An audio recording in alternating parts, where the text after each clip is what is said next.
નમસ્કાર વિદ્યાર્થી મિત્રો, ધોરણ 9માં આપણે આગળના લેક્ચરમાં 17મું કાવ્ય જે છે મારા સપનામાં આવ્યા હરિયેની આપણે સમજૂતી મેળવી અને ત્યારબાદ હવે આપણે પાઠ 18 જે છે એની મુખ્ય માહિતી જે છે એ મેળવવાની છે। તો સર્વપ્રથમ આપણે જોઈએ તો 18મો પાઠ જે છે એ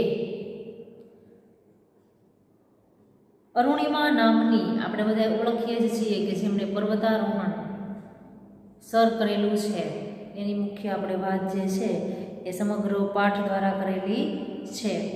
તો એના એક પાઠ સંગ્રહ જે છે એમાંથી એક એનો જ્યારે પોતે પર્વતારોહણ કરે છે એ સમય દરમિયાન પોતાની સ્થિતિ કેવી હતી, એક પગે પોતે એવરેસ્ટ સર કરે છે એની વાત કરી અને પોતે હાલના યુવાનો જે છે એને પોતે એક સંદેશ આપે છે કે માણસ જો મન જે છે એ જો અડગ હોય, મજબૂત હોય તો વ્યક્તિ જે છે એ કોઈ પણ સ્તર જે છે શિખર કરી શકે છે, સફળતા પ્રાપ્ત કરી શકે છે। તો સમગ્ર પાઠ જે છે એને આપણે નિબંધાત્મક રીતે સમજૂતી મેળવવાની છે। એ સમજૂતી જે છે એના દ્વારા આપણે એક સંદેશ જે છે એ પણ મેળવવાનો છે। તો સર્વપ્રથમ આપણે પાઠ જે છે એની શરૂઆત કરીએ એ પહેલાં પાઠમાં આવતા શબ્દાર્થ જે છે કે જે મુખ્ય શબ્દો છે એની આપણે માહિતી મેળવીએ। તો સર્વપ્રથમ જોઈએ તો પંગુમ લંઘયતે ગિરિમ, પંગુમ એટલે કે અપંગ વ્યક્તિ જે છે, લંઘયતે એટલે પાર કરી શકે છે, શું તો કે ગિરિમ, જે વ્યક્તિ અપંગ છે એ પણ પોતે પર્વત જે છે, ગિરિ પર્વત જે છે પાર કરી શકે છે, શિખર પાર કરી શકે છે। એનો સાહિત્ય પ્રકાર રેખાચિત્ર છે અને એના લેખક જે છે એ કોઈ પણ નથી, સંકલિત છે એટલે કે એવો એક સંગ્રહ હોય એમાંથી કે જેમાંથી આપણે કેમ પત્રકારનું કામ કરી વિવિધ માહિતી મેળવી અને એક એવો સંગ્રહ બનાવવામાં આવેલો હોય, એ સંગ્રહમાંથી જે સંકલિત કરેલો છે એમાંથી એક એનો પ્રસંગ જે છે એ લીધેલો છે એટલે કે સંકલિતમાંથી લેવામાં આવેલ છે। હવે એના શબ્દાર્થ જોઈએ તો કે સમાનાર્થી શબ્દ, તો પહેલો શબ્દ છે લોહી, લોહી એટલે રક્ત, રુધિર અથવા શોણિત। ત્યાર પછીનો શબ્દ છે વેદના, વેદના એટલે પીડા અથવા વ્યથા। ત્યારબાદ શરીર, શરીર એટલે દેહ, કાયા અથવા બળ। પ્રયાસ એટલે પ્રયત્ન, કોશિશ, યત્ન। પરિશ્રમ એટલે કે મહેનત, પુરુષાર્થ। ડર એટલે કે ભય અથવા બીક। ખુદા, ખુદા એટલે ઈશ્વર અથવા પરમેશ્વર। હવે જોઈએ વિરુદ્ધાર્થી શબ્દ તો કે વ્યવસ્થા નો વિરુદ્ધાર્થી શબ્દ અવ્યવસ્થા। સ્મરણ નો વિરુદ્ધાર્થી વિસ્મરણ। હાજરી નો વિરુદ્ધાર્થી ગેરહાજરી। દુર્ભાગ્ય નો વિરુદ્ધાર્થી સદભાગ્ય। સત્ય નો વિરુદ્ધાર્થી અસત્ય। કૃત્રિમ નો વિરુદ્ધાર્થી કુદરતી। અશક્ય નો વિરુદ્ધાર્થી શક્ય। નિષ્ફળ નો વિરુદ્ધાર્થી સફળ। હાર નો વિરુદ્ધાર્થી જીત। ઠંડી નો વિરુદ્ધાર્થી ગરમી। મજબૂત નો વિરુદ્ધાર્થી તકલાદી। દુર્ગમ નો વિરુદ્ધાર્થી સુગમ। ઉત્સાહ નો વિરુદ્ધાર્થી નિરુત્સાહ। ત્યારબાદ જોઈએ શબ્દ સમૂહ માટે શબ્દ ડગી ન શકે તેવું અડગ, પોતે પોતાની જાતની હત્યા કરી તે, આત્મહત્યા એટલે કે સુસાઇડ। માણસ જે છે એ પોતે જ્યારે કંટાળેલો હોય ત્યારે પોતે આત્મહત્યા કરવા માટે પ્રેરાય છે, આગળ વધે છે, તો એને વ્યક્તિ પોતે પોતાનો નાશ કરે છે એને આત્મહત્યા કહી શકાય। તો હવે આપણે આ સિવાયના શબ્દાર્થ જે છે એમ જેમ જેમ પાઠ આપણો આગળ વધશે એમ એમ હું તમને સમજાવતી જઈશ। તો પંગુમ લંઘયતે ગિરિમ, પંગુમ એટલે કે જે અપંગ છે, પગથી ચાલી શકતા નથી અથવા એક પગ છે, કોઈ ખોડખા પણ છે। લંઘયતે એટલે કે પાર કરવું, શું તો કે ગિરિમ, જે અપંગ વ્યક્તિ છે એ પોતે પર્વતને પણ પાર કરી શકે છે, પર્વત ચડી શકે છે।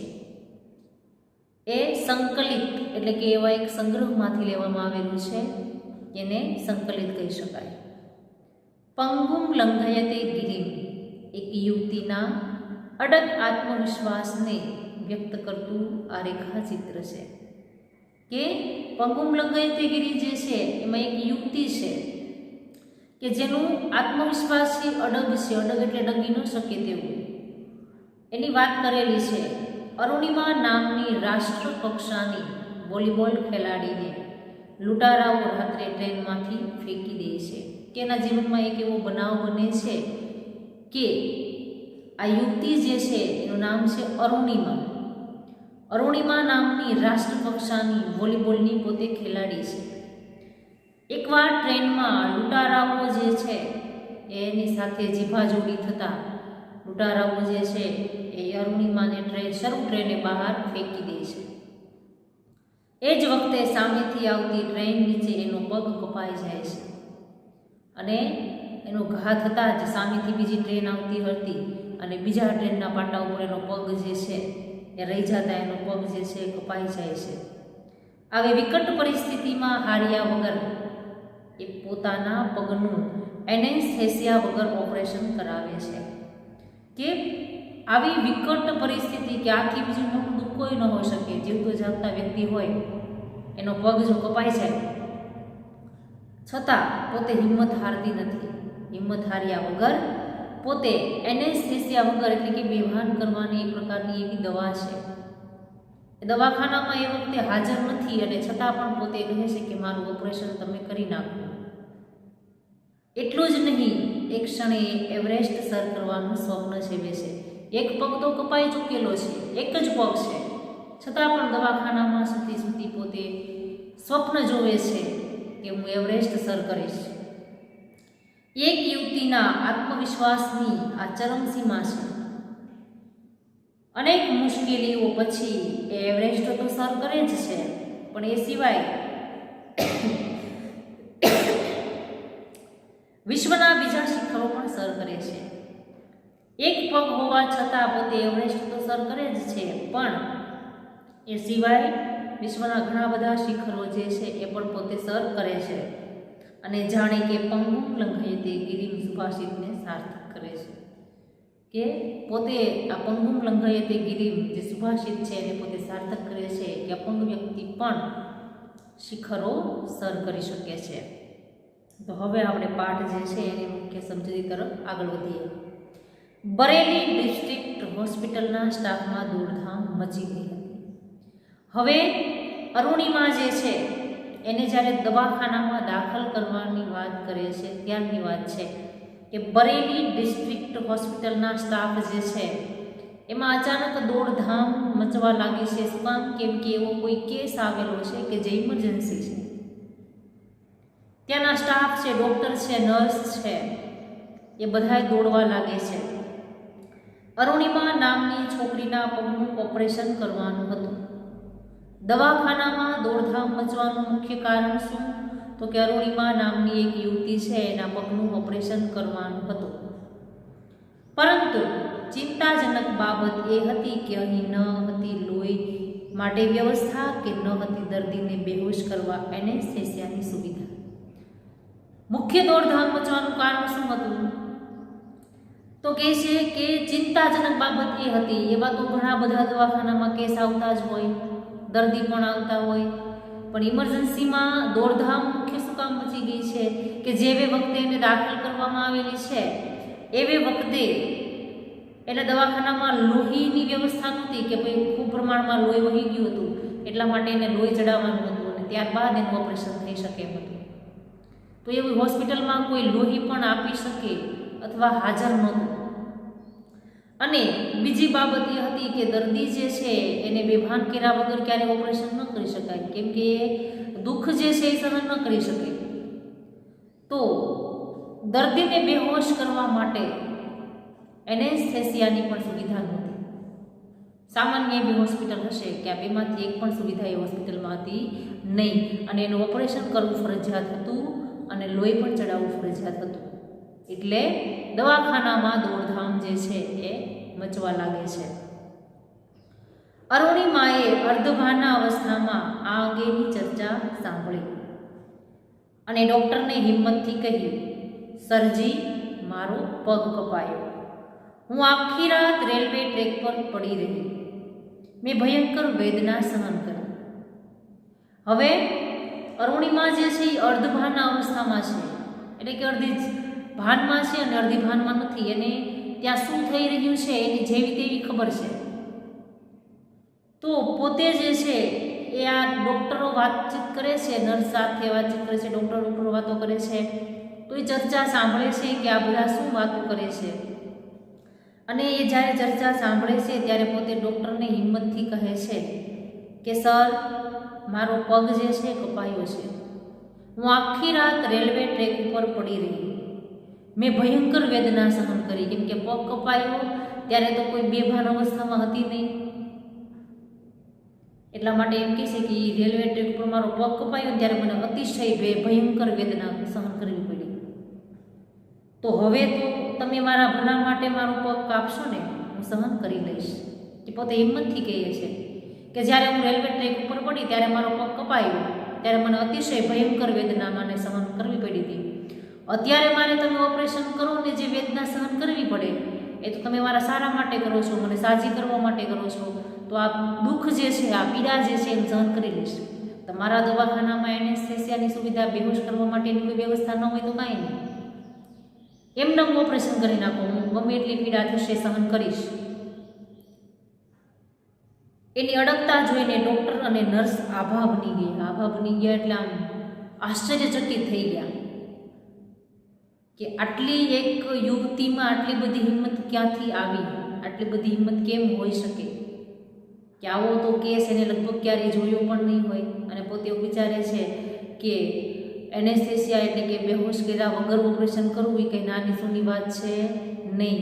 એટલે આવી વાત સાંભળી અને ડૉક્ટર અને નર્સ જે છે એ આશ્ચર્યમાં ડૂબી જાય છે, ગરકાવ થઈ જાય છે. તેમની માનવતા જાગી ઉઠી. ડૉક્ટરને પણ એમ થયું કે ભાઈ દર્દી જે છે એ જો આટલી બધી હિંમત દાખવતા હોય તો માણસ તરીકે આપણી ફરજ છે, ડૉક્ટર તરીકે આપણી ફરજ છે કે દર્દીને સાજા કરવો. એટલે કે એના એક પ્રકારની માણસાઈ જાગી ઉઠે છે, માનવતા જાગી ઉઠે છે. હોસ્પિટલના ડૉક્ટર અને ફાર્માસિસ્ટે રક્તદાન કર્યું. ડૉક્ટરે એવું કીધું કે ભાઈ હાલો એનેસ્થેસિયા વગર ઓપરેશન કરાવવાનું છે તો એ તો આ દર્દી કહે છે, પણ માણસ તરીકે આપણી ફરજ છે કે આ વ્યક્તિ જે છે એને આપણે લોહી તો આપવું જ જોઈએ ને, એ તો આપણા હાથની વાત છે. તો પોતે અંદરો અંદર સ્ટાફ છે એ બધા જે છે હોસ્પિટલના ડૉક્ટર અને ફાર્માસિસ્ટ છે એમાં બધાએ જેનું બ્લડ જે છે એ મેચ થતું હતું એનું બ્લડ જે છે એ રક્તદાન કર્યું. અને એનેસ્થેસિયા વિના અરુણિમાના પગનું ઓપરેશન થયું અને બેહોશ કરવાની દવા વગર એનું ઓપરેશન જે છે એ કરવામાં આવ્યું. આટલી બધી દર્દીમાં હિંમત જોઈ એટલે ડૉક્ટરને એમ થયું કે ભાઈ એનેસ્થેસિયા બેહોશ કરવા માટેની દવા તો આપણી પાસે નથી, છતાં પણ દર્દી કહે છે કે મારું ઓપરેશન કરો. તો માણસ તરીકે આપણે એકલો તો આપણી ફરજ છે કે આપણે લોહીની વ્યવસ્થા કરી દઈએ. તો હાલમાં તો એવી ક્યાંય બ્લડ મળી શકે એમ હતું નહીં, એટલે ડૉક્ટરો અને નર્સ ફાર્માસિસ્ટ જે છે એમાંથી જેનું નજીકનું બ્લડ હતું એ ચડાવી અને એનેસ્થેસિયા વગર એનું ઓપરેશન કરવામાં આવ્યું. ભયંકર વેદના ભરી સ્થિતિમાં તેનો પગ અલગ કરાયો. એટલે કે પગ જે છે એ આ રેલના પાટામાં હાવ ચેપાઈ ગયેલો, એટલે ભયંકર વેદના ભરી સ્થિતિમાં અતિશય પીડા થતી હતી, છતાં પણ ડૉક્ટરે અરુણિમાના પગ જે છે એને અલગ કરી દેવામાં આવ્યો. એ પીડાનું સ્મરણ આજે પણ એના રૂવાડા ઊભા કરી દે છે.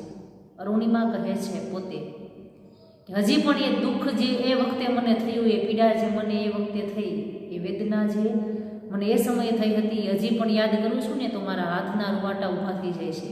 અતિશય ભયંકર પીડા જે છે એ થઈ હતી કે શરીરમાંથી એનું એક અંગ જે છે એ કાપી નાખવામાં આવેલું હતું.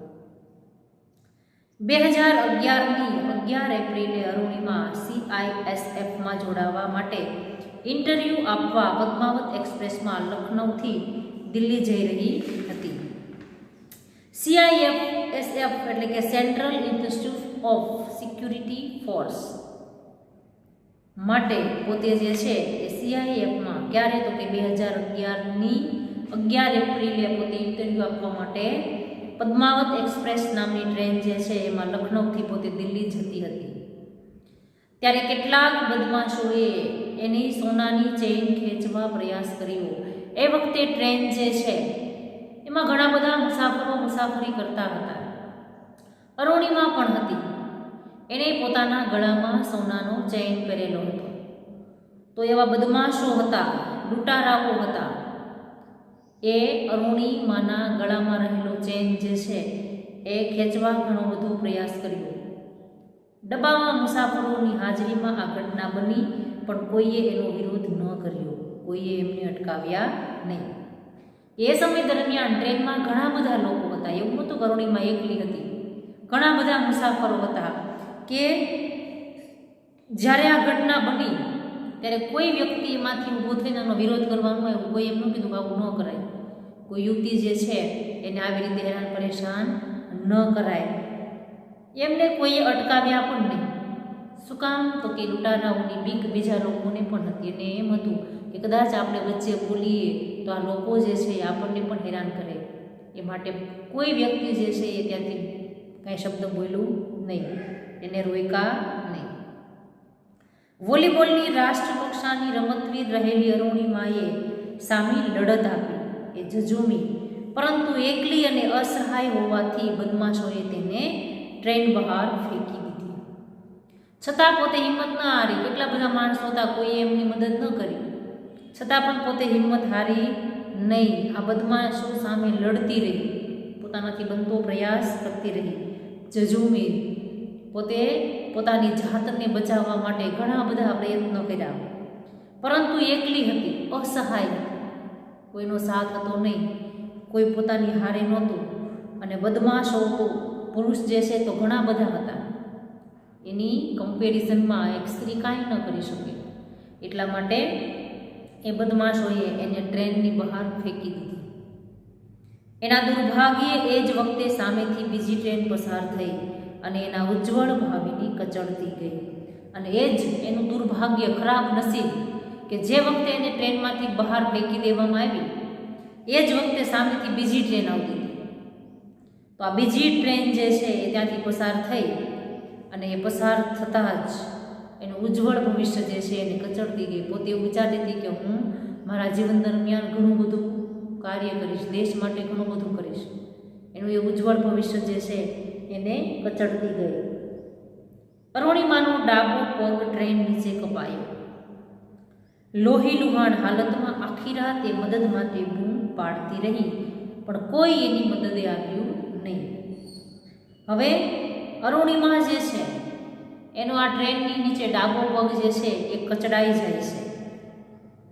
લોહી લુહાણ હાલતમાં પોતે આખી રાત આ રેલવે ટ્રેક ઉપર પડી રહે છે. કેટલી બધી બૂમો પાડે છે આવતા જતા લોકોને, પોતે મદદ માટે આજીજી કરે છે કે મને તમે દવાખાને લઈ જાઓ, મને તમે બચાવો. પણ ત્યાં રહેલા કોઈ વ્યક્તિ જે છે એની મદદ કરતું નથી. રાત્રિના અંધકારમાં તે 7 કલાક ટ્રેક ઉપર પડી રહી. કે રાતના અંધકારમાં એ પોતે 7 કલાક સુધી આ ટ્રેક ઉપર પડી રહી. ત્યાંથી 49 ટ્રેન પસાર થઈ ગઈ, પણ આ કસોટી કાળમાં એની મદદે કોઈ ફરક્યું નહીં.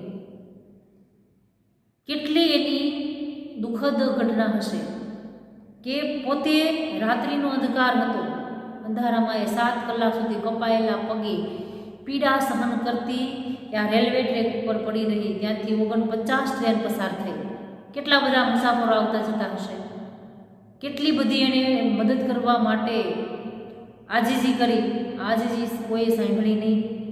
છતાં આ કસોટી કાળમાં કોઈ વ્યક્તિ જે છે એની મદદે પાસે પણ આવ્યું નહીં. માત્ર એના કપાયેલા પગના માંસની મીજબાની માણવા ઉંદરો આવ્યા. અને પગ જે છે કપાઈ ગયેલો હતો, માંસ નીકળી ગયેલું હતું, લોહી લુહાણ હતો. તો એવા કપાયેલા પગ જે છે એમાંથી જે માંસ નીકળી ગયેલું હતું એની મીજબાની એટલે કે ઉજાણી કરવા માટે, એને ખાવા માટે ઉંદરો જે છે એ આવતા હતા. અરુણિમાનો ડાબો પગ માત્ર ચામડીભેર લટકતો હતો. હવે અરુણિમા જે છે એનો અંદરના જે હાડકાં જે છે એ કપાઈ ગયેલા હતા. માત્ર ઉપરની ચામડી છે ને એના આધારે આ પગ જે છે એ લટકતો હતો. જમણા પગના હાડકાના ઘણા ટુકડા થઈ ગયા હતા. પડી એટલે એટલો એનો તો લાગે જ. એટલે જમણો પગ જે છે એના હાડકાના ઘણા બધા કટકા થઈ ગયા હતા. પગ જે છે કચડાયો હતો પણ પડતાની સાથે ભાંગી ગયો હતો. એની કરોડરજ્જુમાં તિરાડ પડી હતી. કરોડરજ્જુ જે છે પાછળનો પીઠનો ભાગ એમાં તિરાડ પડી ગઈ હતી. તે ચીસું પાડતી, સહન કરતી, રડતી પડી રહી કે એને લોકોને મદદ કરવા માટે કેટલી વાર આજીજી કરી પણ એની આજીજી સાંભળવા કોઈ પણ આવ્યું નહીં. તે પીડાને લીધે ચીસું પાડતી રહી, દુઃખ સહન કરતી રહી, રડતી હતી, છતાં પણ કોઈ એની મદદ માટે આવ્યું નહીં. સવારે તેને બરેલી હોસ્પિટલમાં લઈ જવાય અને ત્યાંના તાત્કાલિક ઓપરેશન પછી એને દિલ્હીની એમ્સ હોસ્પિટલમાં ખસેડવામાં આવી. અને સવાર પડ્યું ત્યારે જ્યારે હોસ્પિટલવાળાને ખબર પડી, પોલીસવાળાને ખબર પડી કે આવી ઘટના બનેલી છે, ત્યારે એ લોકો એમને બરેલી હોસ્પિટલમાં લઈ ગયા. ત્યાં તાત્કાલિક ઓપરેશન પછી એને દિલ્હીની એમ્સ હોસ્પિટલમાં ખસેડવામાં આવી કે જેને પોતે સરસ રીતે સરસ એવી સારવાર મળી રહે એટલા માટે એમને ત્યાં મોકલવામાં આવે છે. ત્યાંની લાંબી સારવાર પછી તેને થોડી સ્વસ્થતા મેળવી ત્યારે તેણે સમાચાર પત્રોમાં સમાચાર વાંચ્યા કે અરુણિમા પાસે ટિકિટ ન હતી એટલે આત્મહત્યા કરવા માટે કૂદી હતી. એટલે આમ બન્યું. લોકો છે ગમે તેમ વાત કરે, પૂરેપૂરી માહિતી હોય છતાં પણ સામેવાળી વ્યક્તિને જો ખરાબ સાબિત કરવી હોય તો માણસ ગમે તેની વિશે ગમે તેવું બોલે. એટલે આપણે પણ જીવનમાં એટલું યાદ રાખવાનું કે માણસ શું બોલે છે એનાથી કંઈ મતલબ છે નહીં, પણ આપણે આપણી જાત ઉપર સાચા છીએ. આપણે કોઈ પણ કાર્ય કરવા માટે, સફળતા મેળવવા માટે જે પણ કંઈ કામ કરીએ છીએ એ યોગ્ય છે તો વ્યક્તિએ કોઈથી ડરવાની જરૂર નથી. કે લાંબી સારવાર પછી એને સ્વસ્થતા પોતે મેળવે છે, પોતાને શાંતિ થાય છે, પોતાનું આરોગ્ય જે છે હવે ધીમે ધીમે સારું થતું હોય એવું લાગે છે. સમાચાર પત્રોમાં સમાચાર જે છે એ વાંચ્યા કે એવા સમાચાર છાપેલા હતા કે અરુણિમા પાસે ટિકિટ ન હતી એટલે એને આત્મહત્યા કરવા માટે પોતે કૂદી પડી. એટલા માટે આમ બન્યું. એવી કોઈ જ વાત નહોતી છતાં પણ પત્રકારો છે કે જેમને આવી માહિતી મળી હશે એટલા માટે પોતે પેપરમાં આવું છાપે છે કે ટિકિટ નહોતી. આપણે જોઈએ ને કે ટ્રેનમાં અમુક માણસો હોય એમને સવારી કરતા હોય, એને હોય ને કે ભાઈ ટીટી કાંઈ આવશે નહીં, આપણે કાંઈ ટ્રેનની ટિકિટ લેવાની જરૂર છે નહીં. એટલે લોકો આવું કહે છે, સમાચાર પત્રમાં એવા સમાચાર છપાય છે કે ટિકિટ ન હતી એટલા માટે આત્મહત્યા કરવા માટે પોતે ટ્રેનમાંથી કૂદી પડી.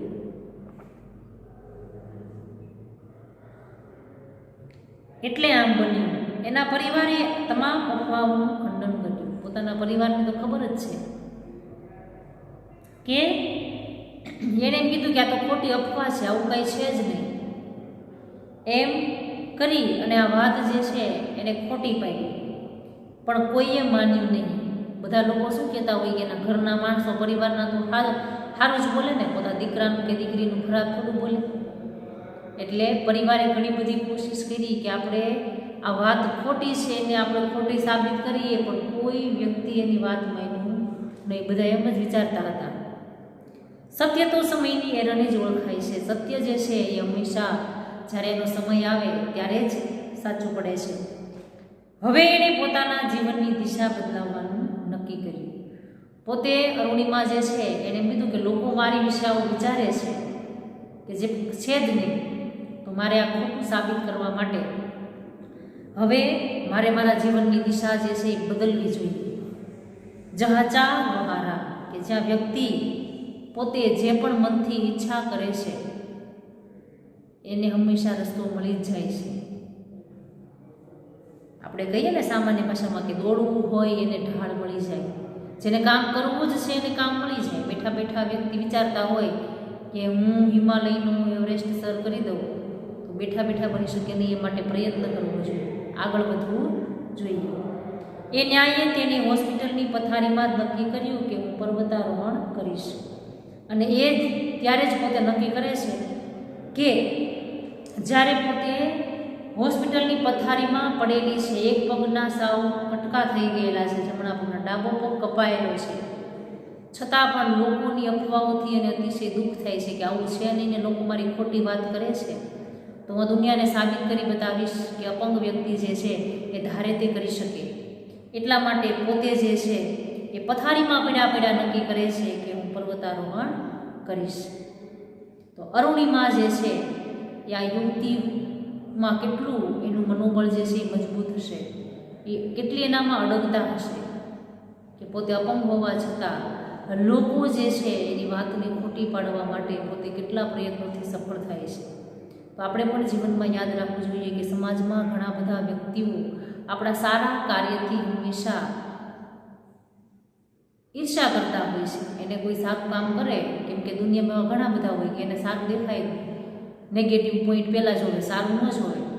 કે એને આપણે સામાન્ય ભાષામાં કહેવત છે ને કે પાણીમાંથી પૂરા કાઢવાની આદત હોય, કે ખરાબ જ વિચારતા હોય. એને સારું શું કર્યું એની હારે એને કોઈ મતલબ છે નહીં. તો આપણે આપણું સારું છે એને સાબિત કરવા માટે અરુણિમાની જેમ આપણે પણ હંમેશા જીવનમાં ધ્યેય રાખવા ઊંચો જોઈએ કે ભાઈ હું દુનિયાને સાબિત કરી બતાવીશ, કે સફળ થઈ બતાવીશ. તો આ પાઠ જે છે એને આપણે અહીંયા સુધી રાખીએ છીએ. આગળના લેક્ચરમાં આગળ માહિતી મેળવશું.